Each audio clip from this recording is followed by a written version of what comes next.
In the mountains of northwest Georgia lies a small community of 25,000 people. This area is Chattooga County. Chattooga County has a rich history from historic train depots, turntables, famous artists, and unique designs, battlegrounds of wars, and terrible murders that bring people from all over the U.S. to be part of the history. The Summerville Depot and Turntable is located in the heart of the historic district in downtown Summerville.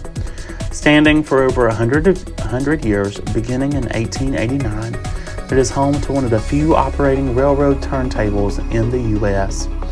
The Summerville Depot serves as the welcoming point for tourists from near and far year-round and is registered on the National Registry of Historic Places. This building, second in the same place after the building burned in 1917, is home to events, trains, and history. This depot allows for people to experience the feel of old-fashioned by walking through the doorways where people once waited before traveling to their next adventure up until the early 50s. Now, this building is maintained by the City of Summerville and the Chattooga County Historical Society, where they take part in fundraising, promotion, and care of this historic landmark.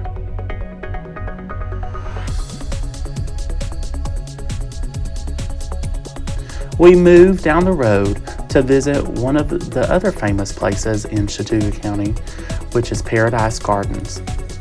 Reverend Howard Fenster, a self-proclaimed man of visions, Fenster was one of America's most widely known and prolific self-taught artists, producing over 46,991 pieces of art before his death in 2001. Later named Paradise Garden, this rock and junk-encrusted wonderland became the focus of Fenster's life work.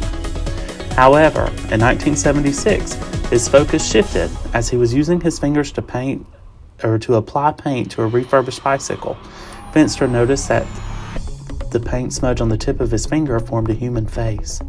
To spread his vision to a wider audience, Fenster designed record album covers for rock groups such as REM and Talking Heads, later earning record album cover of the year through the Rolling Stones. As we travel to a place high on the mountain, deep into the woods, and on top of the mountain stands what is left of the Corpsewood Manor. Home to a couple that moved to rural Georgia in 1976, here they would reside peacefully for a short amount of time. This home had no electricity, phones, or common household necessities of the time. The couple hand-built this entire house and several rooms to grow their own food and be self-sustainable. Being a retired professor from Chicago moving to a new area, people were interested in the couple and friends were made. According to several sources, the couple would use different recreational drugs in their home with certain visitors. The property was also used to allow those with permission to hunt on. One of the locals frequently hunted the area and thought the couple had to be millionaires.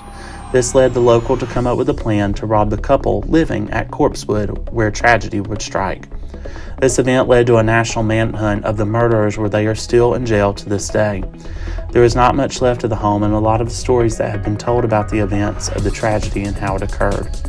Recently, there have been podcasts, YouTube videos, and TV episodes of the events that happened in my home county at Corpsewood Manor.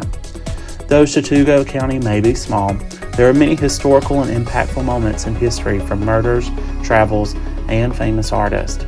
Chattooga County has had its time in the spotlight and is still known as a friendly city, or what may be related to a hallmark community. Thank you for traveling through Chattooga County at some of the few important places in our county history.